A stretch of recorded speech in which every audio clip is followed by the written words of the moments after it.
Minamahal kong mga kapatid sa San Roque Parish ng Nabotas. Malugod ko pong binabati kayong lahat na mga kaparokya sa San Roque de Nabotas sa inyong pagdiriwang ng ika-75 taon ng inyong pananampalataya bilang isang sambayanan ng Diyos. Sa inyong temang San Roque, gabay sa 75 taong sama-samang pamamalakaya ng pananampalataya, kalinga at pagpapala, ang nakikita ko pong larawan ay isang simbahang sabay-sabay na naglalayag sa piling ni Kristo.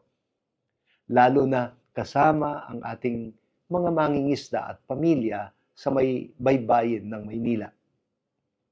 Maraming salamat po sa inyong patuloy na paglilingkod, pakikipagkapwa at pananampalatayang may malasakit sa kapwa at sa kalikasan.